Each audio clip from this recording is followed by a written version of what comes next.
সে হলো ওই যে ব্যাংকের ভিতরে বসে বসে, হ্যালো কেমন আছো আওয়ামী লীগ বন্ধুরা, তোমরা ভিতরে আসো আলাপ করি, এই ধরনের গাল গল্প করতো। সবাই আমার বলছে ওর বিরুদ্ধে কিছু বলার নাই, ও এমনি 12 তারিখে হাইরা যাবে, এই পচা মাল নিয়ে কিছু বলার দরকার নেই। ও তো হারাম টাকা, আমি ওটা খাইলে তো সমস্যা হবে আমার। আমি হারাম কোনো খাই না। এই বিরিয়ানি ওনার যদি হালাল ইনকাম থাকে সেটা সোর্স বের করুন। আরেকটা বিষয় হলো মির্জা আব্বাস কিন্তু বড় দুর্নীতিবাদ। আপনারা জানেন যে ওনার মামলা কয়টা?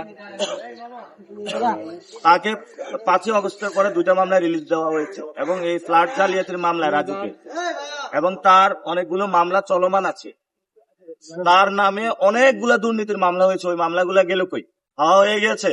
সে পুরা আওয়ামী লীগ আমলে আন্দোলনের কারণে মামলা খাচ্ছে কয়টা? মাত্র 7টা। মির্জা ফখরুল কয়টা খাচ্ছে? 129টা।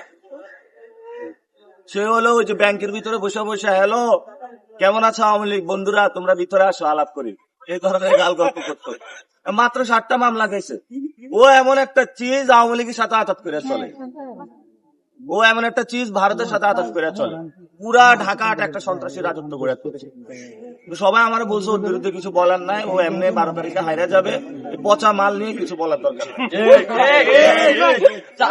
মির্জা ফখরুলের ব্যাংক শুনলেন বলে এমনটা হয়নি। মির্জা ফখরুল ভাই ওনার বউ আমার বলছে উনি অনেক কষ্টের রাজনীতি করে, বাড়ি বিক্রি করে অনেক কষ্টের রাজনীতি করে। আর সে দেখেন কোথায় মির্জা ফখরুল কোথায় মির্জা আব্বাস, আবার 2জন স্থায়ী কমিটি। জন্য আমন্ত্রণ জানিয়েছে কিন্তু তিনি যাচ্ছেন না, ডিবেট করতে পারে না তো স্টুডেন্ট। নির্বাচন তো হবে। এই যে আমাদের ইনকিলাব মঞ্চের উপরে হামলা হয়েছে নির্বাচন বানচাল করার জন্য, এবং আরো অনেক জায়গায় ষড়যন্ত্র তারা করতেছে। এবং এই যদি নির্বাচন বানচালের প্রথম কোন অ্যাক্টিভিটিস আসে, আপনারা শাহজাহানপুরে নজর রাখবেন। মির্জা আব্বাসের বাসা থেকে প্ল্যান হওয়ার সম্ভাবনা আছে। ওই বাসাটা মধ্যে আমি মনে করি আইন শৃঙ্খলা বাহিনী এবং গোয়েন্দা বাহিনী সেখানে অনুসন্ধান করা উচিত, তল্লাশি করা উচিত। ওইখানে কোনো অস্ত্র থাকতে পারে, কোনো ষড়যন্ত্র হতে পারবে নির্বাচন বানচালের উদ্দেশ্যে। এবং ওইখানে বোরকা আছে কিনা, বোরকা আব্বাসের বাসা বোরকা অনেকে বলে তারেক রহমান ভাই কি উনি একটা দলীয় প্রধান, আরো 10টা এরকম বাংলাদেশে আরো 20টা দল আছে, 53টা দল আছে, 53টা দলীয় প্রধান।